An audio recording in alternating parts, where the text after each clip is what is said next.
This is Universal Studios. You're in Hollywood now.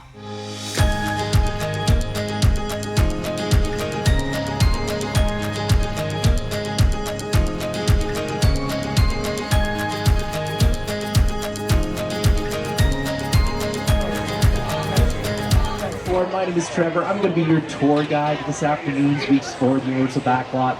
Arguably, though, I'm not the most important person on board. That would be our driver, Diego, who's taking us around this afternoon. Say hi to Diego, everyone. He says hi back. He's giving a fantastic wave. Now, in addition, it's not just the two of us. I do also have a co-host. You might know this co-host from his time on Saturday Night Live or The Tonight Show with Jimmy Fallon. Here he is, Jimmy Fallon. Oh, hey there. You made it. Welcome to the Universal Studio Tour. I'm Jimmy Fallon. I'll be making sure you get through this experience in one piece. You've got the very best guide. Trevor! And the greatest driver. Diego! They're the best. I love them. Even though Trevor owes me $5. Whoops, forgot about I that. know you guys are excited to get on the tour, but first, a few safety. That is correct. I do have to go over just a couple of safety rules for your safety and comfort while on board the tram this afternoon. So first off, if you need guest assistance or have a medical emergency, or if you drop something of value off the side of the tram, or if you have any sound or video issues, reach up and grab the red emergency cord that runs along the center of the ceiling of the tram, and I'll be back to assist you as soon as it's safe to do so. Otherwise, during the entire tour, please remain seated. Keep your arms and legs inside the vehicle at all times. The studio is private property. If at any time during the tour you drop your phone or just get away to use the restroom, pull the cord and please remain seated. Also, please no smoking of any kind during the tour. And be prepared, our tour today features loud noises, fire effects, and many water effects, so you may get wet. There are also some tram movements during the tour, so secure personal belongings and hold on. Finally, for your safety and those around you, please do not use selfie sticks while aboard the tram. Alright folks, with all of that the way, we're leaving the theme park behind and we're heading toward a real functioning studio where over the years we've produced television shows, commercials, music videos, and of course movies. In fact, our legacy began back in 1914 and for over 100 years many of our favorite films have made right here at Universal Studios. Now, our founder, Carl Laemmle, officially opened our gates to the public on March 15th in 1915, where he dubbed Universal City the strangest city in the world, which we are a real functioning city. To the right-hand side of the tram right now, we're passing the Universal Studios fire station. And that's not a set. Those are not actors inside. That's a real functioning fire station. In addition, we have medical services, we have a deputy station, we even have our own zip code. Really, the only difference between Universal City and whichever lovely town you folks are coming from today, as the Universal City is all about entertaining people. That's really all we do. Now, for the first part of our tour, folks, we're taking a trip to the front lot. The front lot contains all aspects of film production, including the filming itself. In fact, coming up on the left-hand side of the tram, just above, you're going to see a building where filming would take place inside one of our sound stages. Now there you go, now you're getting a better view. Now that first building left, that is stage 12. Not only is that the largest sound stage we have here at Universal Studios, it's in fact one of the 10 largest sound stages in the entire world. And here's just a small sample of some of the films that have used sound stage number 12. You might recognize a couple of them.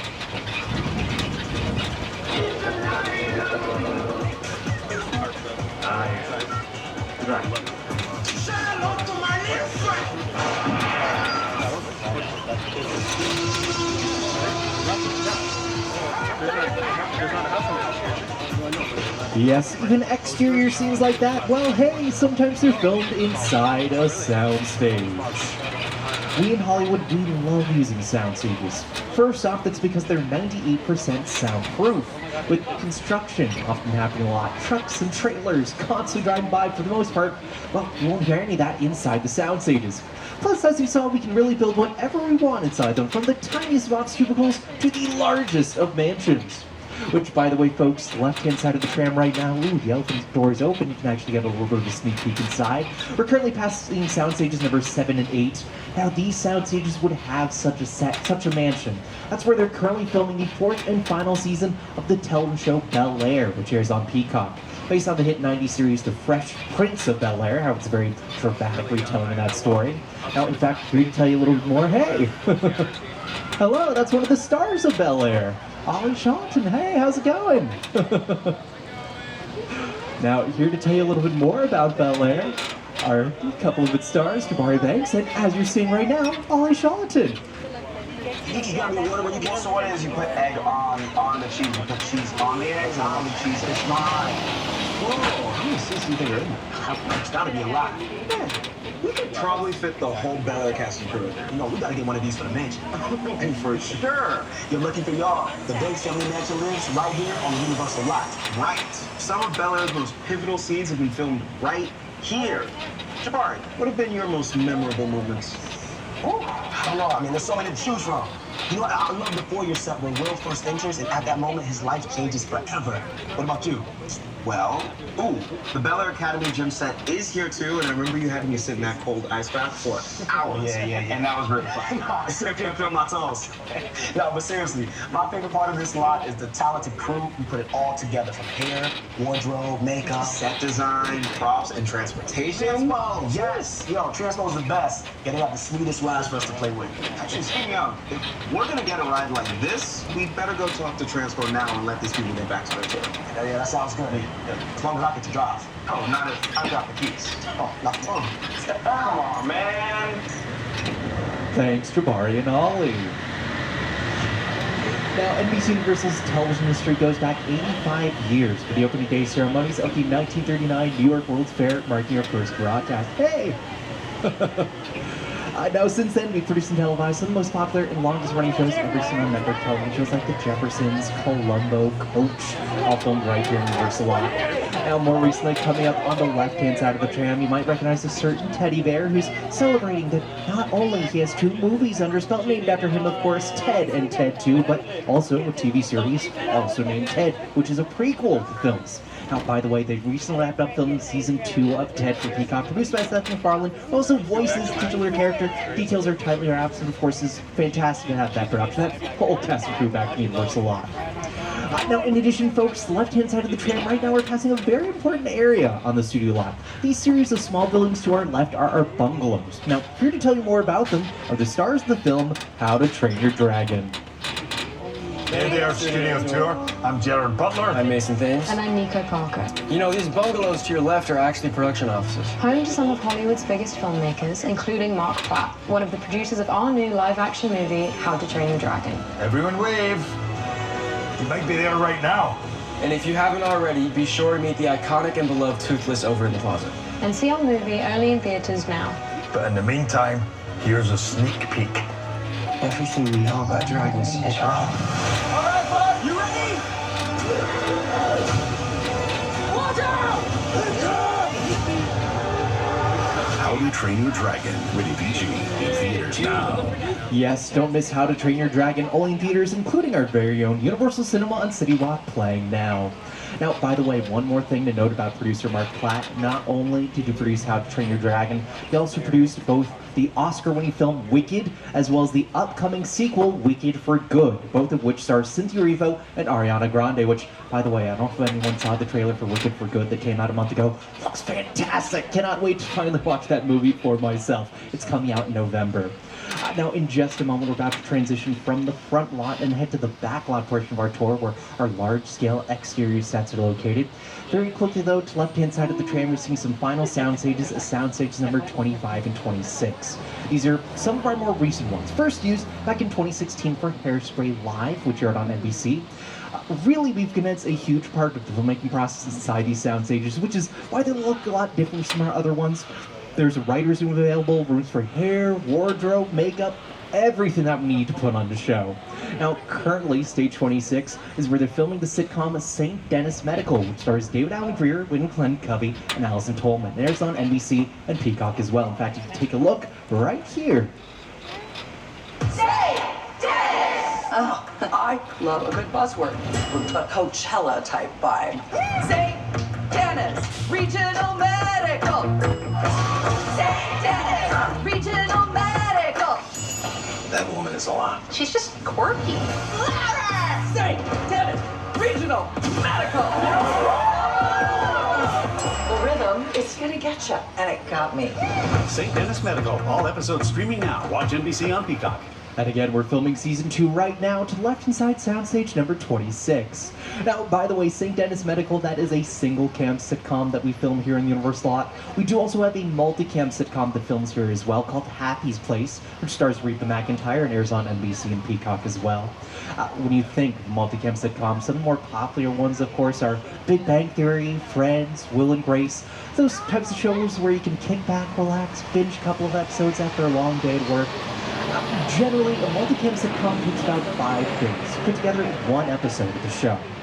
For the first 4 days, the actors are working on getting out on his feet. They're memorizing their lines, getting their blocking down, which, blocking, by the way, that's just a technical term. It means moving around the set. Now, they're doing all that hard work because on the 5th and final day, that's when we bring in a live studio audience to watch a taping of the show. So the left-hand side of the tram right now, you can see just a little bit of a metropolitan area. Now, for our next stop, though, we're about to head to the jungles of Skull Island, where King Kong resides. Here to tell you more is director Peter Jackson. It's the original King Kong that made me want to direct movies. I saw that movie on TV when I was about 8 or 9 years old, and I wanted to become a filmmaker. I like films that just take you away from your life and sweep you up to adventure. Kong literally does that. I mean, you're on board the ship, you're sailing to a lost island, you're talking about monsters and creatures from, prehistoric times. So I was thrilled when Universal invited me back to Skull Island, and it was great to film live. Now, we have created this 3D immersive experience, so you're going to have your glasses ready. Don't put them on yet, but just have them in your hand because we're about to return to Skull Island. Before we return to Skull Island, folks, a brief reminder to please remain seated at all times, keep your arms, feet, and legs inside the vehicle. And if you're carrying any belongings with you, now's the time I recommend holding onto those items tightly. In fact, hold on tight in general, as visiting Skull Island can be a little bit of a bumpy ride. Very briefly now, I'll turn things over once more to director Peter Jackson. We really put a lot of thought into the character and personality of Kong, and he's so much more than a monster. In fact, he's not a monster. He is an incredibly majestic, ancient creature. He's a force of nature. He's old, he's wise, he's proud, he's fierce, and obviously he has a heart.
And that was King Kong 360 3D.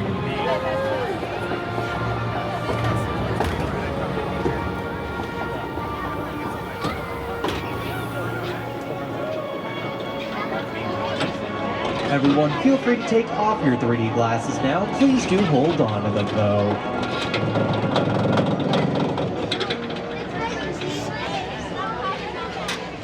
That was projected on some of the largest 3D screens in the world that are 40 feet tall and over 180 feet wide. And it was done thanks to director Peter Jackson and the folks over at WetaFX. WetaFX won 7 Academy Awards and worked on such things including a Minecraft movie, Deadpool Wolverine, the television show The Last of Us, and Avatar: The Way of Water. With a project like Studio Tour, the audience is in the middle of the environment.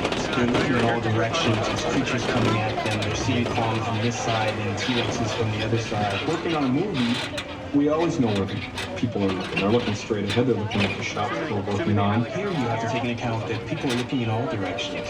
Also, one of the things about this ride, unlike the movies that we're used to working on, there's no cuts because it's one giant shot. This tram that's driving along through Skull Island is where the camera's from. This ring represents where the screen is 10 meters away.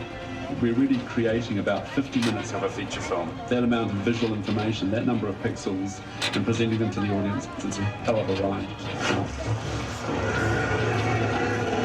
Yeah, okay. Now, the technology for creating King Kong, by the way, has really come a long way when you think about it. The original RKO picture came out back in 1933. They just used an 18-inch figure representing Kong and did with it, at the time, a rough version of stop-motion animation. Anyway, folks, the left-hand side of the tram right now, you're going to see, well, a parking lot, which I know not very exciting, but there's also a bit of a base camp, an area of operations for production, which I'll get to in just a moment. Now, a base camp normally includes such things like a video village. That's where the director and actors would watch dailies, pretty much everything they filmed over the course of the entire day. There'll also be trailers for the stars, plus trailers for makeup and wardrobe to get our actors looking camera ready, and the crafty, the free food. If you want amazing food, folks, join the entertainment industry. Now, what that tent was specifically set up for, to the left-hand side of the tram, you're going to see 2 sound stages number 30 and 31. As you look to the left, sound stage number 30, it has a rather large iconic V on it. That's what we're currently working on, season 28 of The Voice, which airs on NBC and Peacock as well. Team Bublé, of course, Michael Bublé, won season 27, which had its final air date on May 20th. And yeah, we're already filming for season 28, which should be coming to NBC and Peacock in the fall. Now, by the way, we use everything here on the studio lot for filming, more than just our backlot exterior sets or sound stages, but even to the left-hand side of the tram right now, this body of water they're passing, we call that Park Lake. Park Lake was transformed into the entirety of the Pacific Ocean for the classic television sitcom, McHale's Navy. In addition, personally, I'm a huge fan of our classic Universal monsters, and it was used for a film that last year celebrated its 70th anniversary. Yes, the creature from the Black Lagoon. Now, we here at Universal, of course, we love our monsters. They make up a huge part of our history, dating back from the 1920s to, well, on May 22nd when we opened Dark Universe at Universal Epic Universe in Orlando, Florida. And coming up on the left-hand side of the tram right now, you're going to see a little bit of our Little Europe set. Currently, they're setting up for another commercial inside there as well. But our Little Europe set, it's been home to many of those classic Universal monsters, like Boris Karloff's Frankenstein and Bela Lugosi's Dracula. They both had the chance to prowl through those streets. Alright, so at this time, once again, folks, remember to please remain seated at all times, keep your arms, feet, and legs inside the vehicle, and please hold on. So we have a very exciting opportunity right now, folks. We're actually entering one of our sound stages, sound stage number 50, where currently they're working on a brand new production. This is what we call a hot set. That's the technical term. It means everything is camera ready. This is exactly how it's going when you're Zoom filming not too long from now. But just look at all the tiny details that goes with bringing a location like this, a subway station, to life. Nearby, we have a building called the Edith Head Prop Department. That's where it's set. Whoa!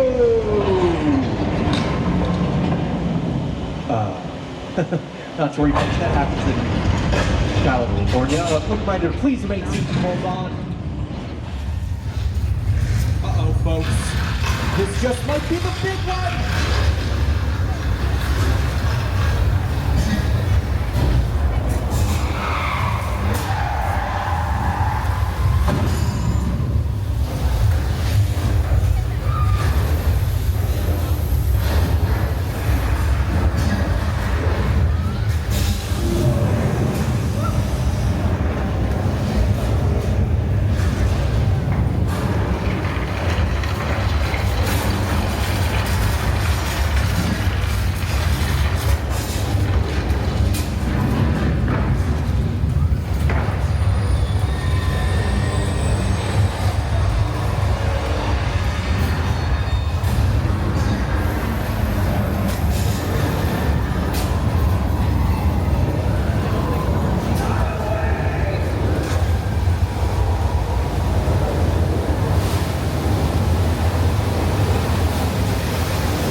Congratulations, folks! You have just survived Earthquake, the big one.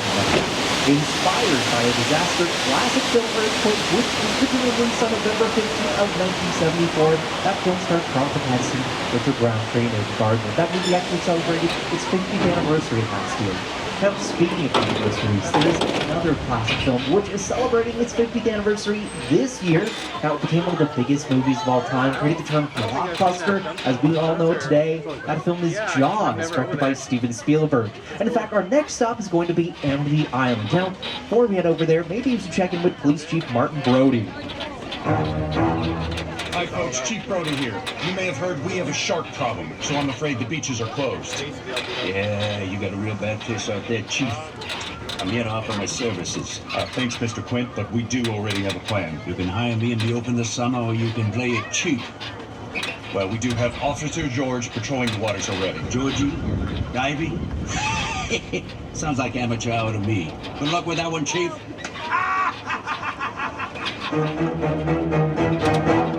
Once again, folks, remember to please remain seated at all times. Keep your arms, feet, and legs inside the vehicle. Well, here we are at Amity Island. It's a... Oh, no, hang on, folks. Looks like there is a shark in the water. There's a shark in the water. Boy, I sure hope Officer George isn't nearby right now. Oh, no, that's George. George, quick, get out of there. There's a shark. Oh, no. Poor George. What a gutsy guy being in there. Oh, I see his guts too. For everyone's safety, why don't you pull the tram forward further behind this pier? Perfect, Diego, thank you so much. There's that barrel full of bait out in the middle of the water that'll hopefully distract the shark. Oh, yep, taking the bait and have to dock with it. I think we need a bigger tram.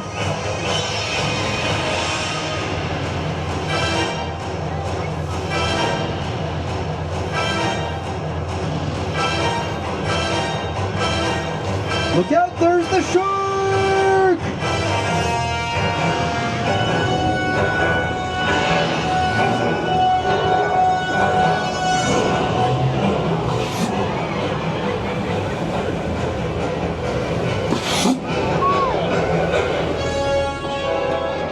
And that, everyone, was Jaws. Jaws has been a fan-favorite attraction since 1976 when the shark made its Backlot debut just a year after the movie came out in 1975. There have been multiple iterations of our mechanical shark over the years, starting with one that we affectionately refer to as Carrot Tooth because of its oversized teeth. Now, as for our shark today, his name is Bruce. He's named after the original mechanical shark from the film Jaws, who was in turn named Bruce after Steven Spielberg's attorney. Now, by the way, folks, you can currently stream Jaws at home on Peacock or own it on digital through uphe.com. At this time, we're now approximately halfway through our tour, so a brief reminder to please remain seated during the entire tour. The studio is private property. If you drop your phone or just can't wait to use the restroom, pull the red cord to get my attention, and I will be back to assist you. But please remain seated on the tram at all times. Well, here we are now in our old Mexico set. It's here where we have the weather demonstration for you.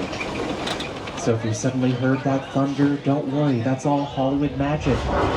Typically, in fact, we don't add sound effects like thunder to the post-production process. We have it right now, of course, for dramatic effect, but normally our job on set would record our actors' dialogue. Just on cue, there's the rain. No fancy technology involved with creating rain. In this case, it's just coming at a high-powered sprinkler. It's gravity does most heavy lifting in that case. Or heavy falling, I should say. And for anyone taking photos or recording, yeah, I see a couple of phones out. You might notice rain, it's a little bit difficult to capture on camera. It never quite comes out as dramatically as you might want it to. Well, normally what we do here to solve that, we would take a reflective surface, just angle it towards the sun, just to make the rain pop a little bit more. If it was a lot darker, of course, we would use background lighting, maybe add a colored gel on top to get a certain mood. Hang on, folks, looks like we have a flash flood.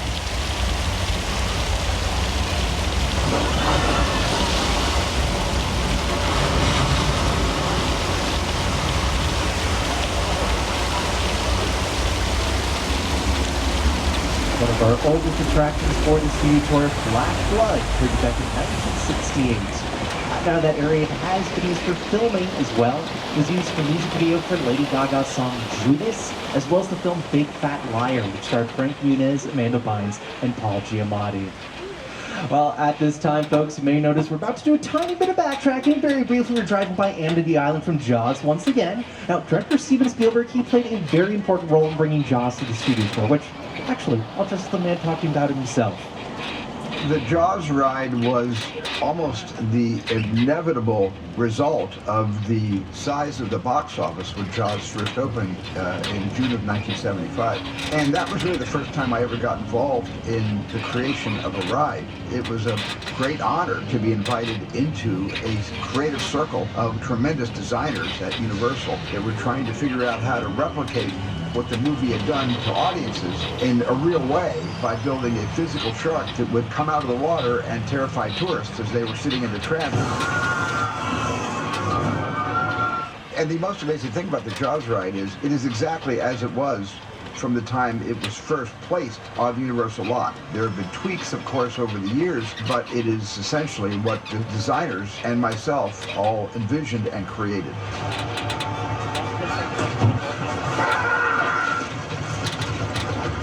I'm done bashing the shark. Thank you, Jaws, for everything you've done for me. But I will say, consistently, the shark did work much better on the tour than it did in the Atlantic Ocean in 1974. Well, folks, the left-hand side of the tram right now, you're seeing a little bit of our Colonial Street, our suburban neighborhood that's best known as being Wisteria Lane for ABC's Desperate Housewives.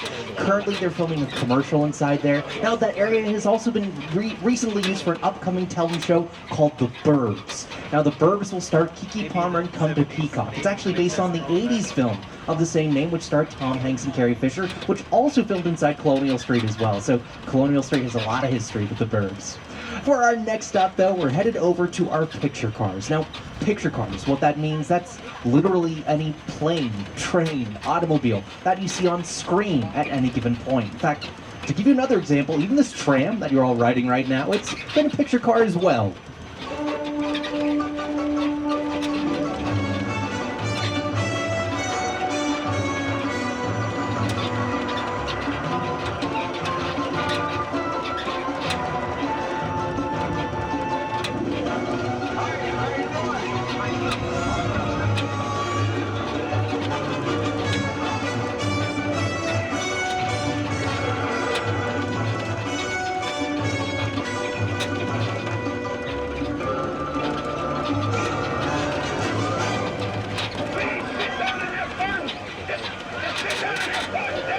So coming up on the left-hand side of the tram right now, in just a moment, if you're a fan of cars, have your cameras at the ready, as you're about to see some of our more well-known picture cars, including one of the glamour trams that you just saw in that last clip. In addition, coming up, we do also have the gyrosphere from Jurassic World, as well as the Jeep Wrangler from Jurassic Park. Of course, the gyrosphere, you might remember, it had glass surrounding it. After all, we don't want our guests to be eaten by any of the dinosaurs. Now, glass is very reflective, of course. So when we had our actors inside the gyrosphere, we actually had to add the glass in during the post-production process using CGI, also known as computer-generated imagery. We also have a couple of vehicles from the Flintstones, starring John Goodman and Rick Moranis. Those vehicles aren't made of wood or stone, by the way. They're made of foam rubber and fiberglass, fairly light materials. Of course, we had to include a couple of cars from one of our biggest car franchises here at Universal, the Fast and Furious series. And then that yellow Camaro towards the end, that's Bumblebee from Transformers, taking a little bit of a nap. Otherwise, I'm sure he'd transform and wave hello to you all. Well, if anyone's feeling a little bit tired right now, hey, I get it. I'm sure you've done a ton of walking around in the park today. Maybe you want to stop off at the Bates Motel from Alfred Hitchcock's Psycho, where I hear there are 12 rooms with 12 vacancies. And well, if you look to the right at the top of the hill, that was Norman Bates right there, folks. Okay, hang on, folks. Stay calm. He's a little bit temperamental at times, I admit, Norman Bates. So let me just do all the talking as we drive by, and hopefully we'll just get there unscathed. Okay, here we go. Coming on the left is Norman's home now. Okay, let me work my magic here. Hiya, Norman. Sorry for disturbing you. We're just passing through. Hopefully you're having a pleasant day. Yeah, we're just... oh, yep, drive, Diego, drive!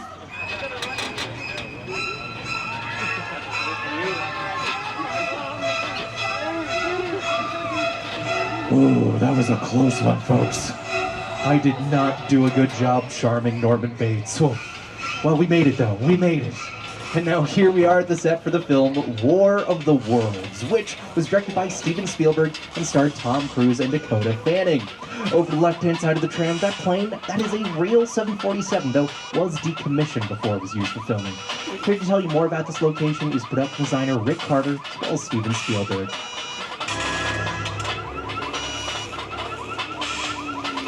The airplane attached is a perfect example of a set that is all designed around the vision that Steven had. We just to sit down and talk about War of the Worlds. I thought, what if the 747 goes down right in a big neighborhood? Because it's just something you don't see. You're doing good. You're doing good. Listen to me. Listen to me, man. Listen to me. Close your eyes, okay? Down close.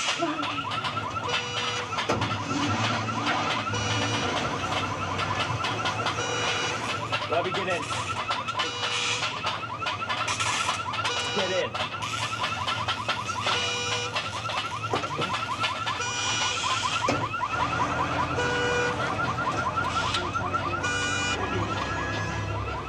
At this time, folks, we're approximately 10 minutes away from the end of our tour, and we will be returning to the theme park shortly. Just remember to pull the red emergency cord if you need assistance, and please remain seated at all times. Now, at Universal, we've had the opportunity to work with a lot of iconic film directors. One of the more recent ones would happen to be Jordan Peele. Jordan Peele won an Academy Award for Best Original Screenplay for writing the film Get Out, which is also his directorial debut. And right now, folks, we're heading inside Jupiter's Claim from his film Nope. Here to tell you more is Jordan Peele. Movie magic only happens when a team of collaborators, often in the hundreds, work together to take an impossible notion and bring it to life. This is Jupiter's Claim, a nostalgic, small-time Southern California amusement park owned by former child star Ricky Jupe Park.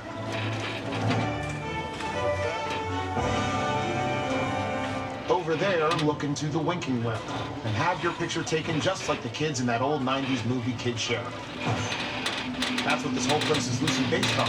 Remember that one? No? What?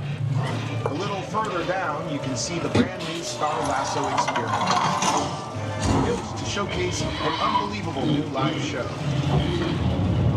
It's not looking so live. Anyway, behind this Hollywood fantasy, the old Rush frontier town lies a sinister secret. Welcome to the world of No.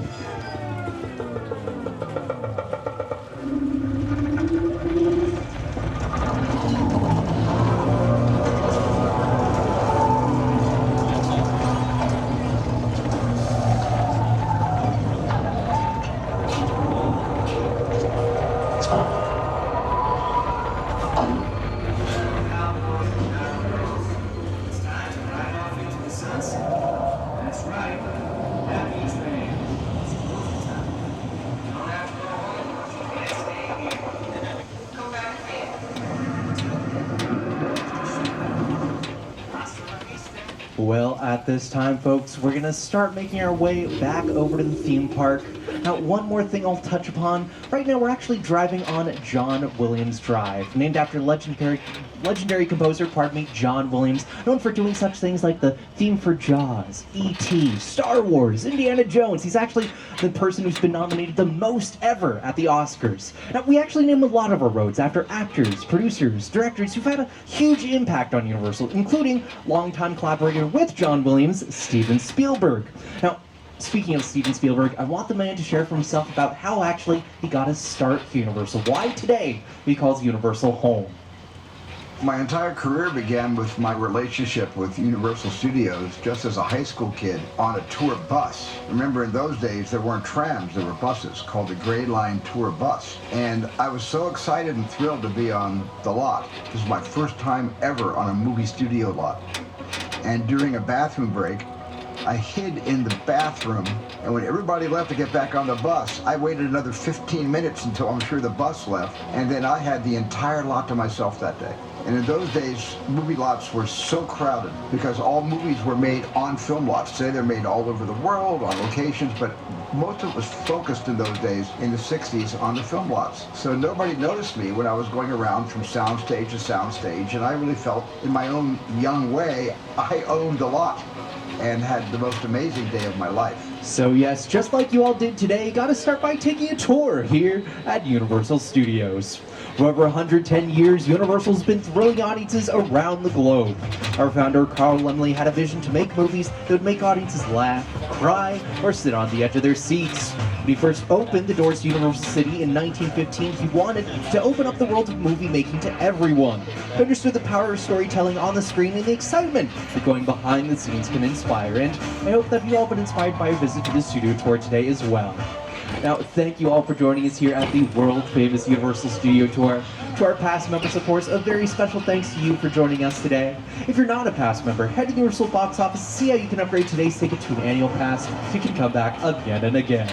Also, make sure you download the Universal Studios Hollywood app. That's where you'll confirm that the park closes today at 9 o'clock p.m. Check for wait times, do mobile food ordering, and so much more. And purchase any of the NBC Universal movies and television shows that you've seen on the tour today, you can visit uphe.com or ask in one of our retail stores. And make sure as you head back into the park, look for more Mega Movie Summer fun, food, and photo ops for a limited time only. Well, folks, as we head to the unload area, just wait for the tram to come to a complete stop before standing up, at which point our studio tour masters begin opening the tram gates on the left-hand side. So if you're on the left-hand side of the tram, just watch your arms and legs as our studio tour masters open those tram gates for you. As you disembark, please watch your step, and you'll notice some blue bins marked for 3D glasses. Please drop off your 3D glasses in those bins. All that being said, on behalf of our driver Diego, myself Trevor, and everyone here at Universal, thank you for joining us here at the world-famous Universal Studio Tour. As we say in Hollywood, folks, that's a wrap.